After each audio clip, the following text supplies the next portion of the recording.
인생을 고해, 고통의 바다라고 하는데 참 이 말이 되새길수록 맞는 말 같다 생각이 듭니다. 인생이 참 어렵다.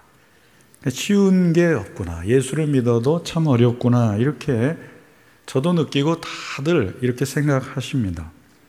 삶의 어려움을 우리가 만나고 인생 자체가 어렵다고 생각할 때 이 얘기가 도움이 될 수도 있을 것 같습니다. 삶은 원래 어렵다는 거죠. 우리의 설정값이 삶이 즐겁다라고 하면은 참 이 어려움이 이해가 안 되는데, 원래 인생은 어렵다고 이 설정값을 해놓으면은 때때로 찾아오는 행복이 선물이 되는 겁니다. 또 하나는 이 삶의 어려움이 있음에도 불구하고 휴식처럼 참 평안하고 좋은 인간 관계들을 통해서 많은 은혜를 받게 됩니다. 그러니까 삶이 원래 어렵지만 좋은 관계들이 그 삶의 어려움을 넉넉히 극복하면서 살아갈 수 있게 해줍니다. 우리가 눈물을 흘리지 않는 날이 있으면 좋겠죠. 그러나 눈물이 흐를 수밖에 없는 이런 인생을 살면서 이 눈물을 덮을 수 있는 웃음의 이런 관계가 있다면 우리는 넉넉히 우리의 인생을 견디고 이겨낼 수 있으리라 믿습니다. 관계를 통해서 우리는 행복을, 친밀함을 얻기를 원하지만 그 반대의 경우도 우리는 종종 겪게 됩니다. 이 확실히 관계라는 것은 쉽지는 않고, 관계는 행복을 가져다 주지만 또 이 관계에는 이 피로감이 따르기도 합니다. 우리는 관계와 교제 모임 속에서 상처를 모두 경험합니다. 마음속의 이야기를 나눴는데 이게 비밀이 잘 지켜지지 않아서 다른 사람의 뒷담화의 소재가 되는 것을 겪는 때도 있습니다. 그래서 교제 자체를 단절하거나 또 회피하거나 피상적인 교제, 속은 안 나누고 겉만 이렇게 피상적인 만남을 이렇게 이어가는 그런 경우도 있습니다. 어떤 60대 분이 그러더라고요. 남자분이 직장생활 안 힘드십니까? 그런데 하나도 안 힘들다고, 영혼 없이 하면 된다고 그러더라고요. 몸만 빌려주면 되죠. 이게 참 자조 섞인 소리죠. 그러니까 피상적인 만남, 거리를 두면은 뭐 상처받을 일은 없겠죠. 그러나 거기에 따르는 행복이나 친밀감도 또 없습니다. 그래서 많은 사람들이 혼자 있는 것을 택합니다. 근데 홀로 있는 이 외로움의 독성이 담배 15개 비와 맞먹는다는 연구도 있습니다. 하루에. 그러니까 교제를 단절하고 혼자 있는 것은 아주 대안이 되지 못한다는 겁니다. 하나님도 이렇게 우리의 인생을 말씀하세요. 창세기 2장 18절 봉독해 드리겠습니다. 여호와 하나님이 이르시되 사람이 혼자 사는 것이 좋지 아니하니. 하나님이 우리를 어떤 방식으로 창조하셨는가 하면 관계적인 방식으로 살도록 창조하셨다는 겁니다. 하나님이 인간을 창조하신 방식이 참 관계적이라는 거예요. 그런데 이 인간관계의 피로감이 얼마나 큰지 이 가장으로서 평생을 살아온 분들은 그 무게감에 짓눌려서 참 울 수도 없는 그런 50대, 60대를 보낸다는 이런 얘기들이 얼마나 많습니까? 그래서 나 혼자 산다 이 프로그램을 만든 제작자가 이 프로그램이 이렇게 그 무인도에 가서 남자분도 혼자 사는 거 있죠? 그 프로그램이 그렇게 히트 칠 줄을 몰랐다는 거야. 그 텔레비전을 이렇게 무심코 보면서 저 삶이 내가 꿈꾸던 삶인데 이런 생각을 할 수도 있다는 겁니다. 그런데 당분간은 좋은데 이내 또 고독함과 외로움이 몰려오게 돼요. 그러니까 홧김에 뭔가를 단절을 하면은 이내 후회가 몰려오게 됩니다. 왜냐하면 하나님의 창조의 원리는 관계적인 이러한 삶을 이루면서 살도록 지으셨기 때문입니다.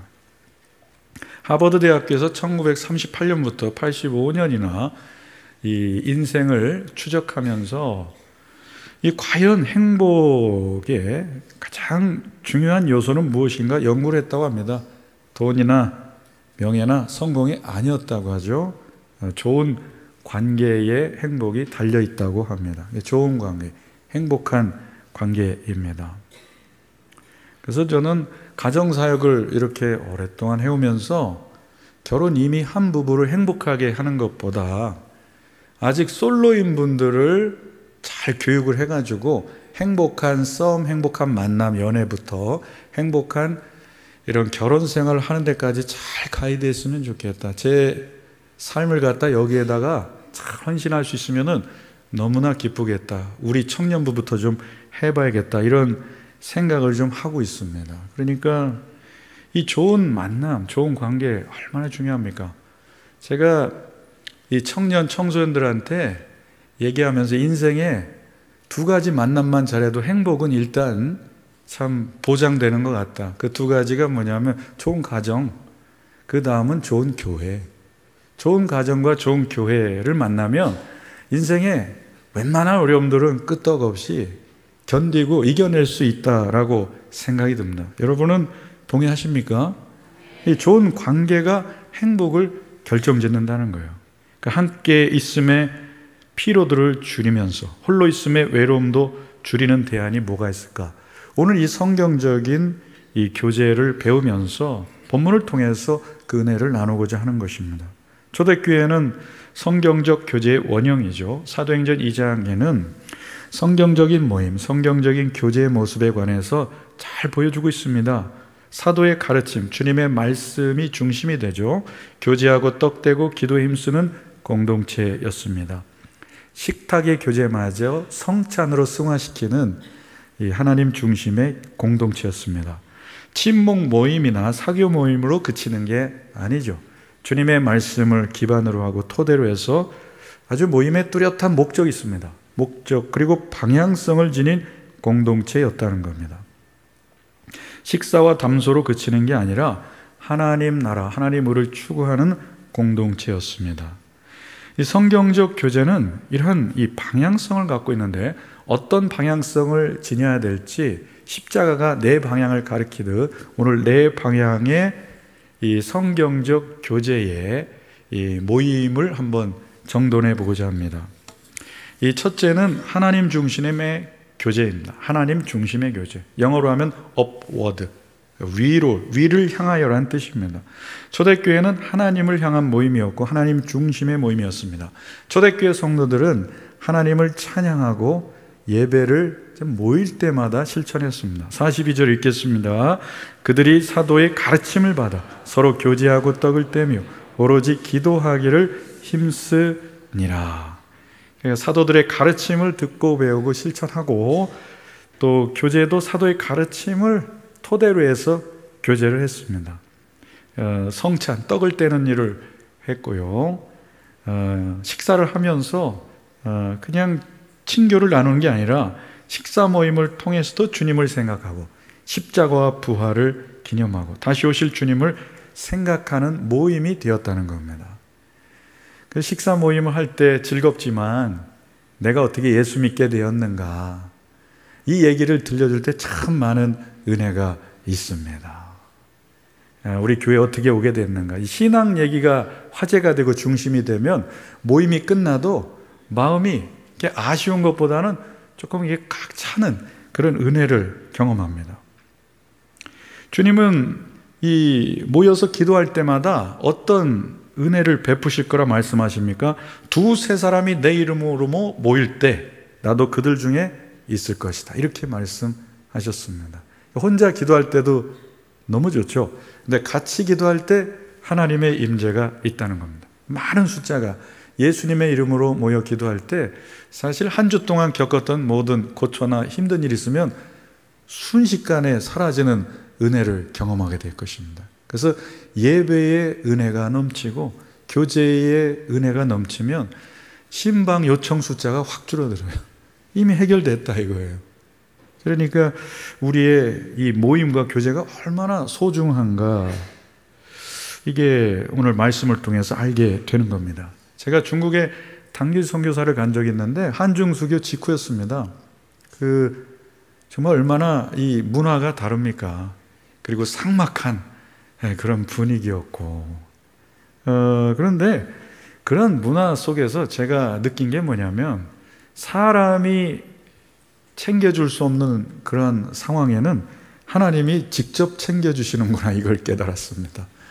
그러니까 공동체가 이렇게 다 모여서 함께 예배 드릴 때의 그만한 은혜나 장엄한 그런 분위기는 없는데, 한둘이 모여서 기도만 하면은 성령의 임재가 그 방 안을 가득 이렇게 메우는 은혜를 누렸어요. 기도만 하면 공기가 이 성령의 임재로 바뀌어집니다.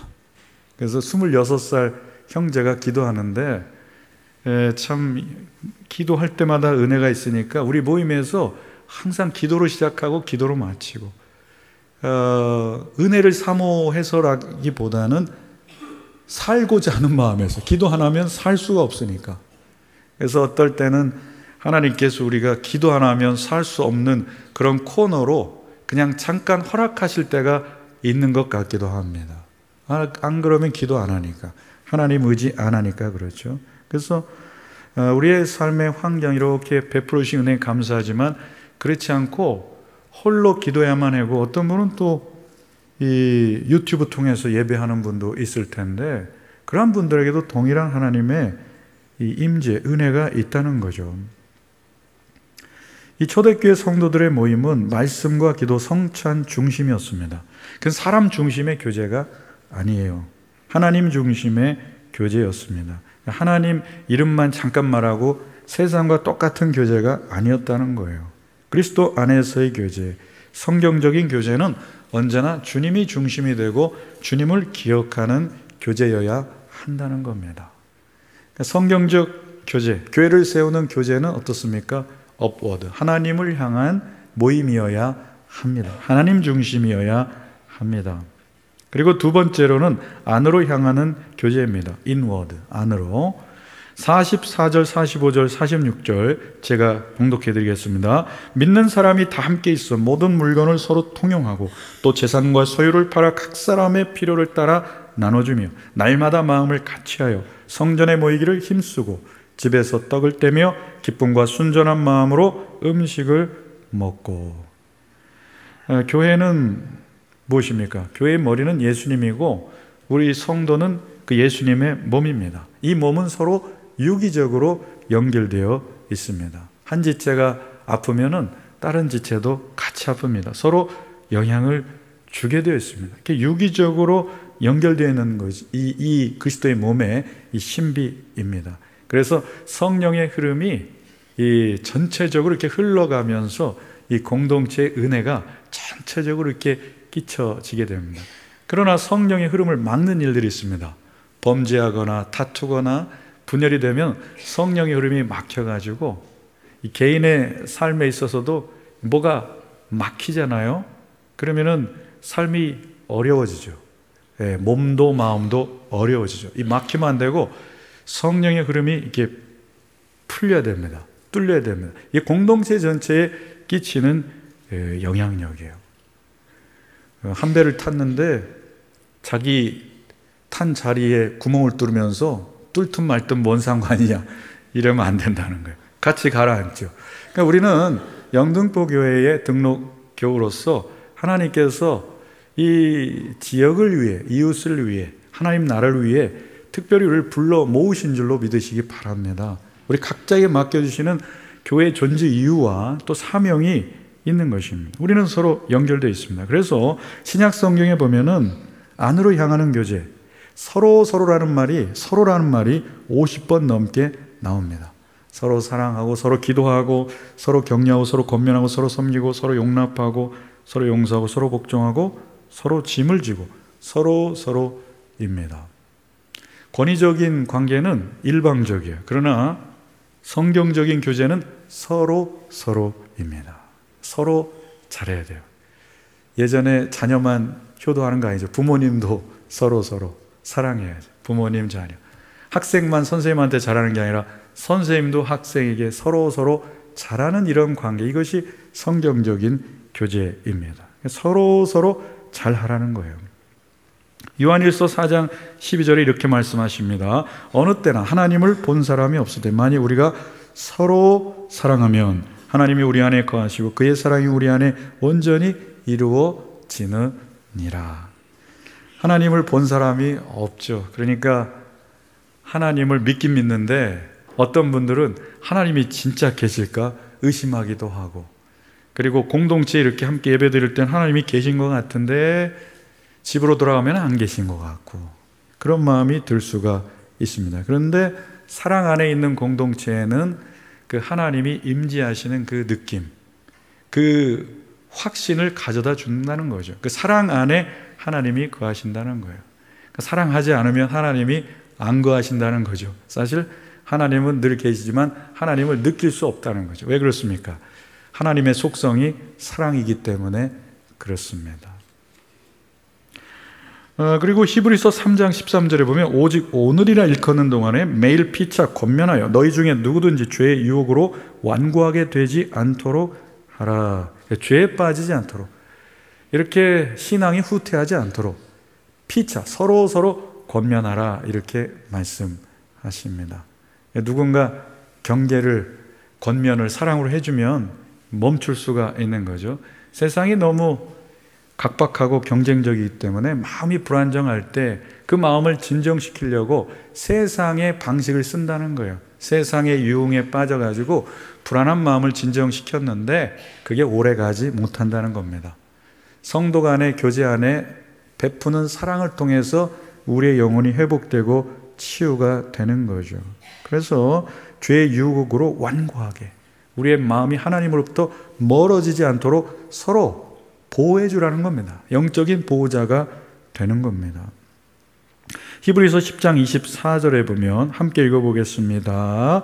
서로 돌아보아 사랑과 선행을 격려하며, 서로입니다. 서로 돌아보면서 서로 격려하는 겁니다.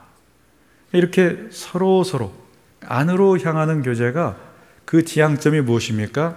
하나님 은혜 안에 잘 서도록, 또 잘 성장하도록 서로 돌보고 격려하는 것입니다. 이것이 성경적인 교제 모임입니다. 세상적인 교제는 그렇지 않죠. 기선을 제압해야 한다나요?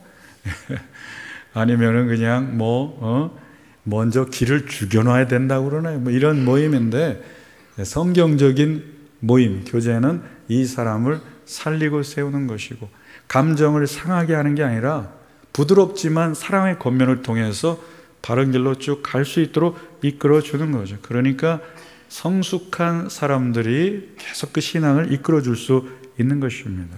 그래서 성숙하기 위해서 영적으로 계속 성장해야 하는 것이죠. 성경적인 교제는 나의 말이 아니에요. 그리스도의 말씀으로 서로 가르치고 그리스도의 이름으로 행하는 공동체입니다. 골로새서 3장 16절, 17절 봉독해 드리겠습니다. 그리스도의 말씀이 너희 속에 풍성히 거하여 모든 지혜로 피차 서로 가르치며 권면하고 시와 찬송과 신령한 노래를 부르며 감사하는 마음으로 하나님을 찬양하고, 또 무엇을 하든지 말에나 일에나 다 주 예수의 이름으로 하고 그를 힘입어 하나님 아버지께 감사하라. 예수님 중심으로, 예수님 이름으로 나아가는 공동체입니다. 진정한 성숙은 관계 속에서 나타납니다.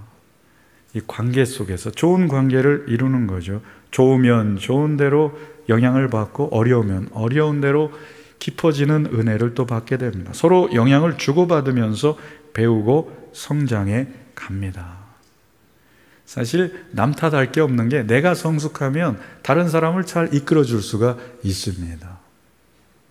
텔레비를 보십시오. 아무리 사나운 개도 개통령 앞에서는 다 조용해지더구만요.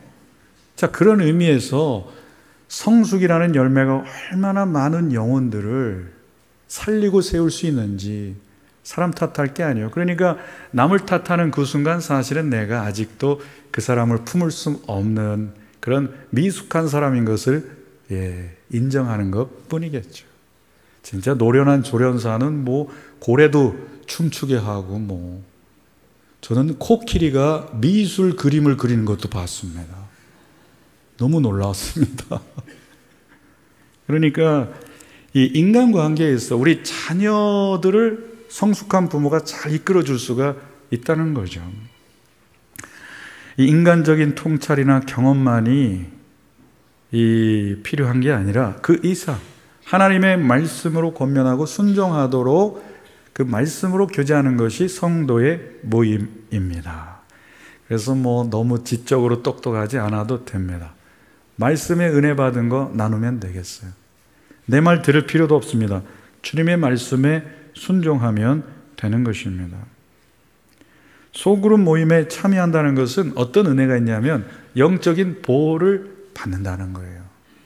저는 우리 교회에서 이렇게 예배 끝나고 또 예배 전에 기도를 부탁하러 오시는 많은 분들이 계셔요. 기도를 이렇게 해드리는데 항상 누가 대동하시냐면은 구역장님이 같이 오십니다.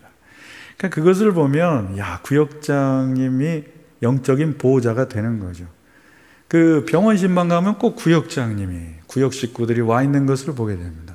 그리고 소식을 계속 전해줘요. 기도 부탁한다고. 그러니까 관계 속에서 한 걸음 떨어져 있다는 것은 영적 보호를 못 받고 있을 수 있기 때문에 유익을 받지 못합니다. 그래서 여러분 소그룹 모임, 구역 모임에 들어가시기를 바랍니다. 그래서 매번 나갈 수 없는 상황이지만 그럼에도 불구하고 잘 연결이 돼 있기를 바랍니다. 그래야 보호를 받을 수가 있고 기도 가운데도 영적으로 보호를 받을 수가 있습니다. 성경적인 교제는 험담을 하지 않습니다. 또 비난을 하지 않습니다. 성경적인 교제는 뒷말도 하지 않습니다. 그리고 교만으로 대하지 않아요. 예수님의 은혜를 깨닫고 난 뒤에 얼마나 자기 자신이 부족하다는 것을 느낍니까? 성숙하면 할수록 깨닫는 게 자신의 연약함, 부족함이죠. 회개할 것밖에 없습니다. 교만할 수가 없어요. 그래서 성숙한 신앙인과 교만은 어울리지 않아요. 자랑도 하지 않습니다. 비교를 하지 않습니다. 그리고 경직된 일방적인 소통을 하지 않습니다. 2시간 말하는데 1시간 반 혼자 독점하고 이런 거 하지 않아요. 사람의 말을 이렇게 경청하고 들어주는 그런 성숙한 태도를 갖게 됩니다. 야고보서 1장 19절 봉독해 드리겠습니다. 내 사랑하는 형제들아 너희가 알지니 사람마다 듣기는 속히 하고 말하기는 더디하며 성내기도 더디하라. 이렇게 빨리 할 거는 듣기, 더디할 거는 말하는 겁니다. 대체로 우리는 이걸 거꾸로 하죠. 말하기는 속히 하고 성내기는 더 속히 하고 듣기는 더디하고 우리의 모습입니다. 우리는 관계 속에서 부단히 노력을 해야 되고 성숙의 길로 가도록 계속 연단을 받아야 합니다. 이 공동체 속에서 이런 연단을 받는 거죠. 좋은 분들과 교제하면 영향을 받게 됩니다. 저렇게 살아야지 본받게 돼요. 그래서 변화되게 됩니다. 이게 서로 돌봐주는 안으로 향하는 교제입니다. 세 번째로는 세상을 향한 교제, 아웃워드입니다. 성경적인 교제는 바깥을 향해 열려있는 모임이고 전도의 사명으로 이어지는 교제입니다. 사도행전 2장 47절 읽어드리겠습니다. 하나님을 찬미하며 온 백성에게 칭송을 받으니 주께서 구원받는 사람을 날마다 더하게 하시니라. 바깥을 향하여 지역을 향하여 열려있는 모임이기도 하고 그 모임이 너무나 본이 되고 덕스러워서 온 백성들에게 칭송을 받았다고 했습니다. 그러니까 칭송받고 칭찬받는 교회로 소문이 나면 사람들은 오게 되어 있다는 것입니다. 이것이 전도의 비결인 거죠. 그러므로 성도의 교제는 닫힌 모임이 아니라 열려있는 모임이 되어야 합니다. 배타적인 모임이 아니라 포용적인 모임이 되어야 합니다. 우리 그 신생아 축복 기도할 때 우리 권사님들의 얼굴, 성도님들의 눈에서 꿀이 떨어져, 하트가 막 떨어집니다. 교회가 언제 하트로 막 넘쳐나냐면 새신자가 올 때, 세례받는 사람들이 있을 때 사랑이 막 떨어지는 거죠. 이게 열려있는 교회, 포용적인 복음으로 세상을 품는 교회인 줄로 믿습니다. 새신자만 보면 이렇게 환영하고 환대하는 마음으로 이렇게 대하는 것, 이것이 열려있는 교회입니다. 교회 온 지 10년 안 됐으면 얘기를 말어. 이건 안 됩니다. 안 돼요. 그러니까 열려있는 마음으로 환영하고 환대해주고 사랑하는, 그러니까 연수를 얘기하지 않아요. 행복하고 성숙한 교회가 되려면 신앙 연수도 얘기하지 마시기를 바랍니다. 언제나 나는 은혜가 필요한 새신자처럼 이렇게 서로 교제하시면 얼마나 좋겠습니까? 하나님이 우리를 창조하신 목적이 있는데 우리끼리 서로 사랑하는 것을 넘어서 세상의 사람들을 복음으로 품으라고 미션을 주십니다. 에베소서 2장 10절 한 목소리로 읽겠습니다. 우리는 그가 만드신 바라 그리스도 예수 안에서 선한 일을 위하여 지으심을 받은 자니 이 일은 하나님이 전에 예비하사 우리로 그 가운데서 행하게 하려 하심이니라. 그리스도 안에서 새로운 피조물로 재창조되었죠. 그 목적이 무엇입니까? 선한 일을 위하여.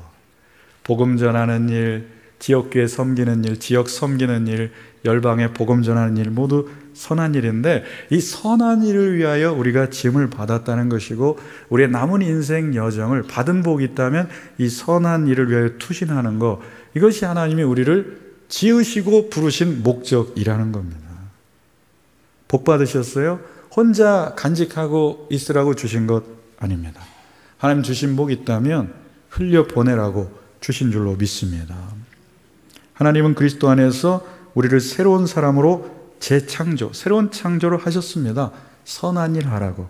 그래서 우리 교회가 계속해서 선한 일에 투신하고 헌신한다면 하나님께서 계속 복을 부어 주실 줄로 믿습니다. 그래야 복을 주세요. 하나님과 방향을 맞춰서 하나님의 부르심에 응답하는 삶이 되어야 합니다. 우리는 복음으로 세상을 품고 세상을 향하도록 우리는 교제를 지향합니다. 네 번째는 다운워드입니다. 다음 세대를 세우는 교제. 다운워드는 두 가지 의미가 있어요. 하나는 뿌리를 깊이 밑으로 내리는 신앙입니다. 위로는 하나님을 향하여, 안으로는 서로를 향하여, 밖으로는 세상을 향하여 성경적인 교제를 지속하다 보면은 아래로 더 깊이 영성적 삶으로 뿌리를 내리게 되어 있습니다. 뿌리가 깊으면은 웬만한 일에 흔들리지 않습니다. 뿌리를 이렇게 깊게 내려야 합니다. 다운워드. 또 다른 의미로는 이 아래의 세대, 다음 세대를 세우는 이러한 이 교제가 되어야 합니다. 다음 세대를 세우는 것은 교회의 표가 아니죠. 주님의 명령입니다. 시편 78편 4절 6절 제가 봉독해 드리겠습니다. 우리가 이를 그들의 자손에게 숨기지 아니하고 여호와의 영예와 그의 능력과 그가 행하신 기이한 사적을 후대에 전하리로다. 여호와께서 증거를 야곱에게 세우시며 법도를 이스라엘에게 정하시고 우리 조상들에게 명령하사 그들의 자손에게 알리라 하셨으니 이는 그들로 후대 곧 태어날 자손에게 이를 알게 하고 그들은 일어나 그들의 자손에게 일러서 하나님을 우리의 자녀들에게 알리라는 겁니다. 그러니까 교제는 그냥 현재 유익에 머무르는 게 아닙니다. 그 교제의 유익과 열매, 축복은 다음 세대에게 믿음의 유산으로 흘려보내는 사명을 담고 있는 줄로 믿습니다. 과거의 영광, 현재에 부어주시는 은혜의 축복이 있다면 이 모든 것은 미래를 위해서, 다음 세대를 위해서 우리에게 주신 귀한 유산인 줄로 믿습니다. 이 유산을 흘려보내야 됩니다. 그러면은 더 큰 축복이 있을 줄로 믿습니다. 다음 세대를 그래서 품어주고 세워줘야 합니다. 그런 분은 없는 것 같은데 혹시나 생각이 있을 수도 있어서 다음 세대라는 말이 이제 조금 약간 불편한 분도 있을 수도 있어요. 아직은 없다고 생각합니다만 아니 다음 세대가 주인공이면 그럼 나는 뭔가 이런 생각할 수도 있는데 다음 세대를 세우는 것이 바로 하나님의 명령이고 하나님의 말씀에 순종해서 잘 실천하는 거예요. 다음 세대를 세워야 교회의 미래, 민족의 미래를 세우는 길인 줄로 믿습니다. 다음 세대에게는 참 이 양보해주고 먼저 배려해주는 그런 마음이 있어야 되는 겁니다. 교회 학교는 언제나 경쟁을 1대1로 붙이면 안 되겠어요. 작년부는 이 탄탄한 조직력과 이 여러 가지 능력들이 있어, 은사들이 있어서, 그런데 교회 학교 아이들은 보살펴주고 아껴주지 않으면은 일어설 수가 없습니다. 그래서 어떤 분이 그 기자가 물었어요. 10대를 무엇이라고 생각합니까? 그래서 잠깐 생각하다가 언뜻 생각나는 게 포도나무입니다. 포도나무는 버팀목이 있어야 자랄 수 있습니다. 우리의 10대, 우리의 다음 세대는 누군가 버팀목이 되어줘야 합니다. 청년도 마찬가지죠. 왔다 갔다 하지 않습니까? 정체성에 대한 혼란도 겪지 않습니까? 우리 어른 세대가 버팀목이 되어 주어서 이 인생의 선배로서 조언을 하고 영적인 지혜를 나눠줄 수가 있습니다. 다음 세대는 이렇게 잘 살뜰하게 보살펴져야만 세워지는 그런 세대입니다. 우리 어른 세대는 동네 가게 가면은 이름 불러주고 아는 체 하면은 기분이 좋은 세대입니다. 그렇죠?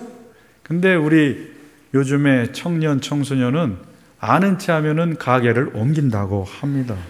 그러니까 세대가 많이 달라져 있고, 우리 교회는 2대가 아니에요. 3대가 있고 4대가 함께 예배드리는 공동체입니다. 그러니까 다음 세대를 세운다는 것은 다음 세대에게 조금씩 양보하고 그들에게 좀 맞추는 거죠. 저는 권사님들이 새로운 찬양 막 박수치미 할 때 너무 보기 좋아요. 그 익숙하지 않은데 같이 즐겁게 흥겹게 해주죠. 지난주에 그 CCM 페스티벌 노예에서 이렇게 하는데 중고등부 애들이 춤추면서 박수치면서 악기를 동원해서 하나님 찬양하는 모습을 봤는데 얼마나 감사합니까? 얘네가 클럽에 가서 춤추지 않는 것만 해도 얼마나 감사합니까? 이 토요일의 오후에 또 어르신 세대 시니어 아카데미 하는데 각 클래스로 모여서 나눠가지고 함께 또 모이셔서 각 또 이렇게 활동하고 기뻐하는 모습 보니까 얼마나 또 감사한지, 지난 한 주는 주중에 참 이 기쁨이 있었습니다. 이 3대가 역동적으로 교회 이 활동에 참여하는 모습이 너무 보기가 좋았습니다. 다음 세대를 세워야 합니다. 이것이 주님의 명령이고 우리의 본분이에요. 교회의 미래를 세우는 것입니다. 그러므로 우리는 성경적 교제를 통해서 성경적인 교회를 계속 세워 나가야 할 줄로 믿습니다. 히브리서 10장 24절 25절의 권면을 기억하시기 바랍니다. 함께 읽겠습니다. 서로 돌아보아 사랑과 선행을 격려하며 모이기를 패하는 어떤 사람들의 습관과 같이 하지 말고 오직 권하여 그날이 가까움을 볼수록 더욱 그리하자. 아멘.